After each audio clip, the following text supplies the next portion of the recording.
3 de enero de 2026, 2 de la madrugada.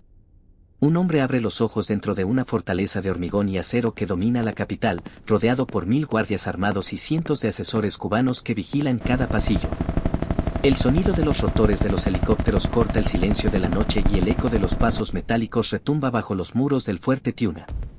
Ese hombre es el presidente que durante 13 años había comandado la nación y ahora siente el peso del acero frío abrazando sus muñecas. Apenas 19 horas después, la misma figura aparece esposada bajo la luz incansable de una celda de 5 metros cuadrados en la prisión federal de Brooklyn. Un inodoro de acero inoxidable, una lámpara que nunca se apaga y una temperatura que desciende a 15 grados cuando el sistema de climatización falla. La transición de la cúpula de poder a una celda de máxima seguridad es tan abrupta que parece sacada de una novela de thriller, pero los documentos oficiales del Bureau of Prisons confirman cada detalle.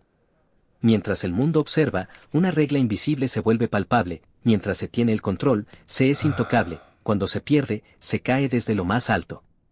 Esta es la historia de un hombre que vivió en la cúspide del poder y que en menos de un día vio cómo su palacio se convertía en una pequeña habitación sin ventanas.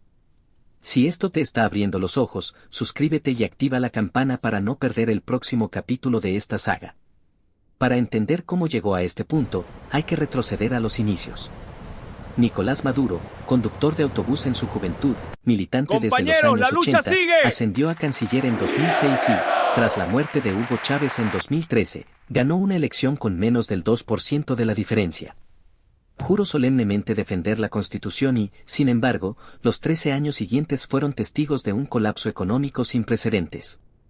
El Producto Interno Bruto cayó entre 78% y 88% entre 2014 y 2021, pasando de $300.000 millones a 53.000 millones.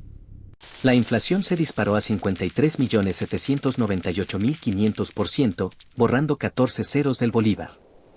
7.9 millones de venezolanos abandonaron el país, representando el 23% de la población, convirtiendo a Venezuela en el principal país de origen de refugiados en 2024, superando a Afganistán y Siria. Mientras la economía se desmoronaba, el presidente se refugiaba en la fortaleza Tiuna, la base militar más grande del país. Sus paredes de hormigón reforzado, 12 torres de vigilancia y 300 guardias armados le ofrecían una sensación de invulnerabilidad. Su avión presidencial, un Airbus A319CJ con alcance de 11.650 kilómetros, le permitía volar sin escalas a Moscú, Beijing, La Habana o Teherán. Pero esa movilidad quedó truncada cuando la operación que los Estados Unidos denominó Resolución Absoluta se puso en marcha. El 3 de enero de 2026, más de 150 aviones surcaron el espacio aéreo venezolano. Delta Force, el Regimiento de Operaciones Especiales del FBI y unidades de la Marina se coordinaron en un asalto rápido y sincronizado. Las defensas del fuerte Tiuna abrieron fuego, pero las puertas perimetrales fueron derribadas en cuestión de minutos. En el corredor principal, antes de llegar a su habitación blindada, el presidente fue interceptado. 32 soldados cubanos perdieron la vida en el enfrentamiento y 7 militares estadounidenses resultaron heridos. La resistencia fue neutralizada y, sin tiempo para activar la última línea de defensa, fue llevado bajo custodia. Una vez en territorio estadounidense, el proceso legal comenzó de inmediato.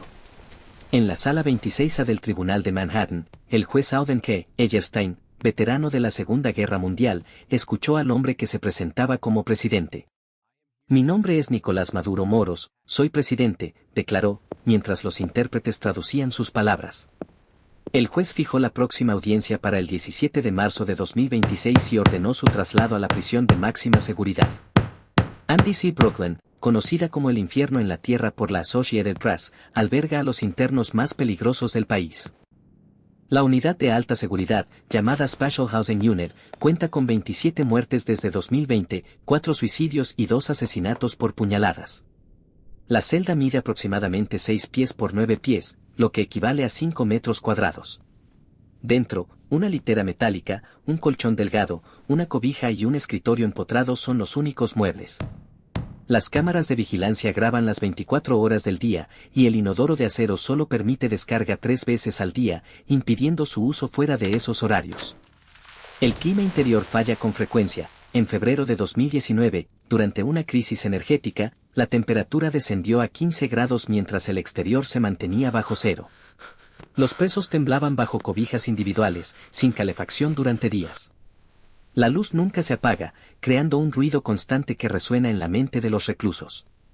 Ghislaine Maxwell, que pasó más de 500 días en esa prisión, describió golpes en las paredes y gritos que se escuchan toda la noche.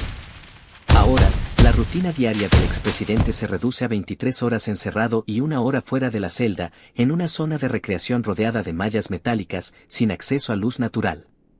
Las comidas llegan 3 veces al día a través de una ranura en la puerta, servidas en bandejas de plástico. Cada detalle, desde la temperatura de la ducha hasta el sonido del ventilador, está registrado por los oficiales. ¿Qué piensas tú de este abrupto cambio de vida? Cuéntame en los comentarios, de verdad quiero saber tu perspectiva. Si esto te resonó, dale like y comparte, porque la historia de cómo el poder se transforma en una celda de acero apenas comienza. El siguiente día, al alba, los guardias del bloque de alta seguridad realizaron la inspección rutinaria que todo interno debe soportar. Cada cámara, cada sensor, cada puerta metálica fue revisada con la precisión de un reloj suizo. En la hoja de inspección, firmada por el oficial de turno, aparecía una anotación que, aunque parecía trivial, reveló la meticulosidad del sistema: temperatura de la celda establecida en 28 grados, variación tolerada más o menos 2 grados. Ese margen, que a simple vista parece estrecho, se convirtió en una sombra constante sobre los hombros de Nicolás Maduro, quien, sin poder ajustar la climatología, debía aceptar el calor abrasador en los meses de verano y el frío cortante cuando la corriente eléctrica fallaba, como ocurrió en febrero del año 2019, cuando la temperatura descendió a 15 grados mientras la ciudad se congelaba bajo una nevada inusual. A medida que pasaban las horas, la rutina se hacía más mecánica. La primera campanada del día marcó la apertura de la ranura de la puerta, y una bandeja de plástico cruzó el estrecho paso para depositar el primer plato, una porción de avena instantánea con una cucharada de azúcar moreno, acompañada de una taza de agua tibia. El sonido del metal rozando el metal resonó en la pequeña habitación, recordándole al exmandatario que la dignidad, en ese espacio, estaba medido por la precisión de la entrega. 3 minutos después, el segundo plato llegó: una porción de arroz blanco, una rodaja de pollo desmenuzado y una pequeña ensalada de repollo. La tercera comida, servida al anochecer, consistió en una sopa de lentejas con trozos de zanahoria y una pieza de pan integral. Cada comida, aunque sustancialmente más nutritiva que la que había recibido en los últimos años de su gobierno, carecía de la variedad y el sabor que alguna vez disfrutó en los banquetes de su palacio. Los guardias también controlaban los momentos de higiene. La ducha, ubicada en una zona aislada del bloque, operaba con una presión mínima y una temperatura que fluctuaba entre 20 y 25 grados, dependiendo del estado de la red eléctrica. Cada vez que el expresidente entraba bajo la corriente de agua, el vapor se condensaba en el espejo metálico y revelaba la silueta cansada de un hombre que, antes, había dictado políticas que cambiaban la vida de millones. El sonido del grifo goteando se mezclaba con el zumbido constante del ventilador de la celda, creando una sinfonía de monotonía que, según los testimonios de psicólogos carcelarios, acelera el deterioro mental de los reclusos de alta seguridad.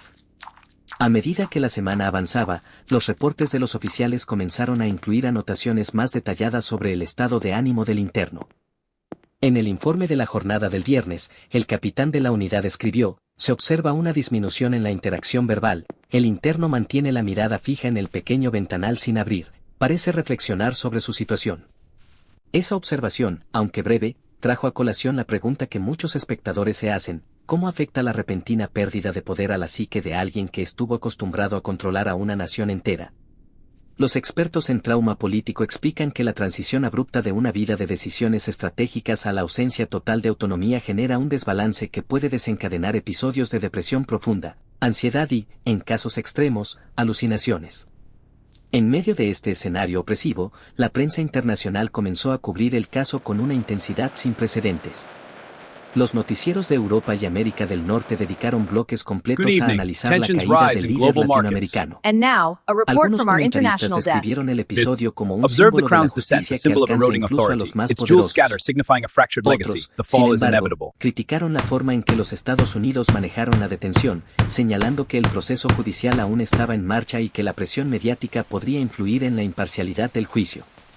En un programa de debate televisado, un analista argentino planteó la hipótesis de que la captura de Maduro serviría como precedente para futuros líderes que se consideren intocables, mientras que un jurista venezolano advirtió que el caso podría convertirse en una herramienta de propaganda para los opositores internos.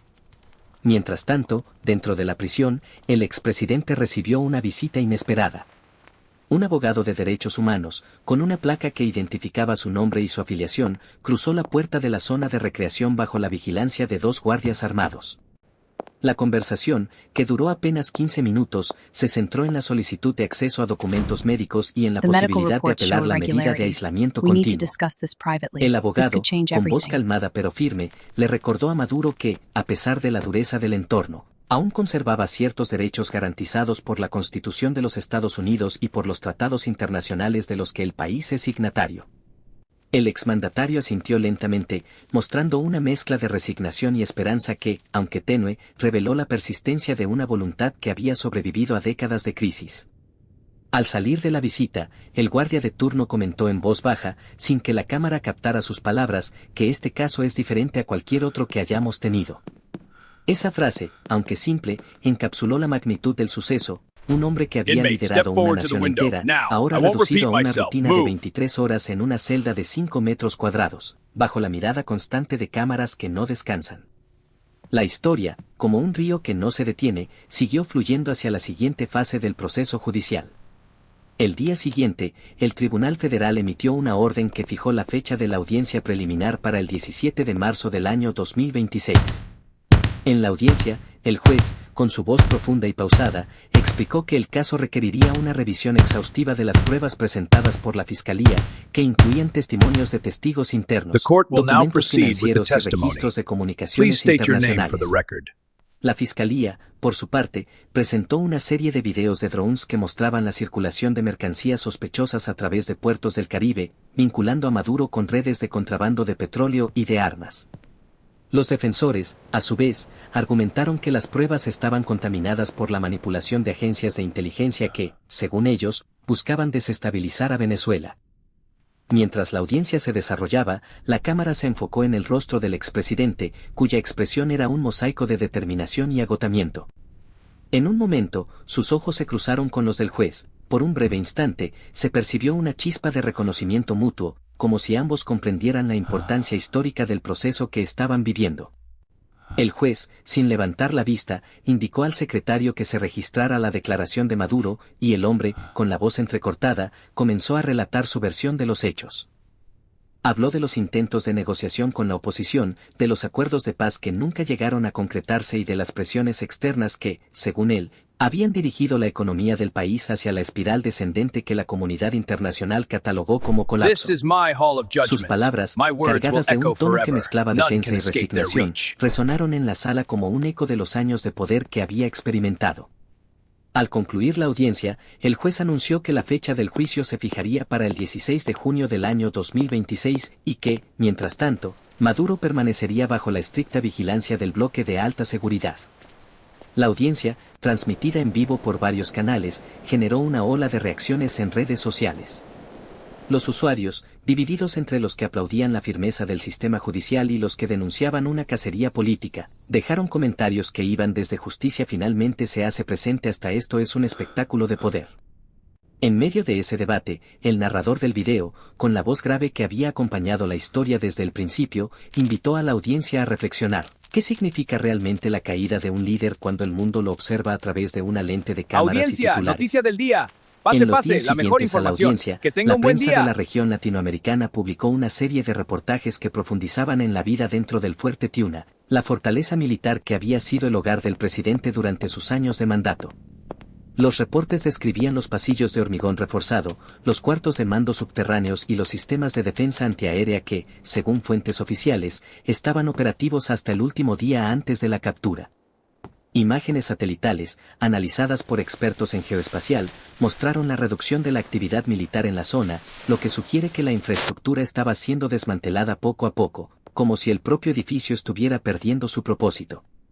Mientras tanto, la comunidad internacional continuó su seguimiento del caso, y varios organismos de derechos humanos emitieron comunicados en los que instaban a que el proceso judicial se llevara a cabo con total transparencia y respeto a los derechos fundamentales del acusado.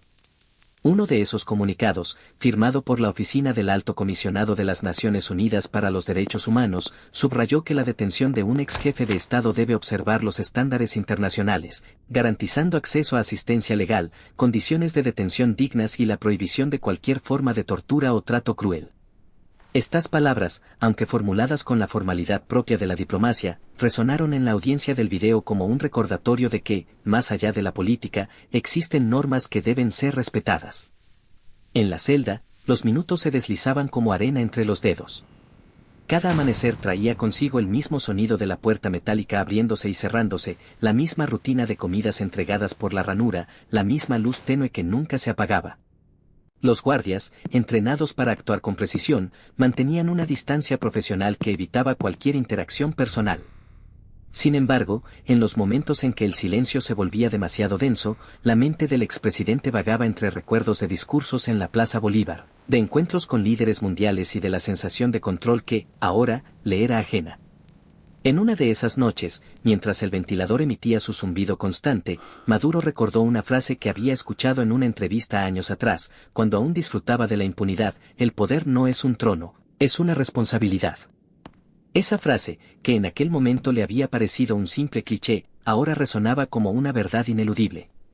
Cada respiración que tomaba dentro de la celda se convertía en una pequeña victoria contra la deshumanización que el entorno buscaba imponer. Al llegar al final de este segmento, es inevitable preguntarse qué depara el futuro para un hombre que ha vivido en la cúspide del poder y ahora se enfrenta a la sombra de una celda federal. La respuesta, como todo en la vida, está escrita en los actos que se desarrollarán en los próximos meses, en los testimonios que se presentarán en el juicio y en la manera en que la comunidad internacional decida actuar. Lo que sí es seguro es que la historia de Nicolás Maduro, desde el fuerte Tuna hasta la prisión de Brooklyn, quedará marcada como una de las más impactantes transiciones de poder del siglo XXI.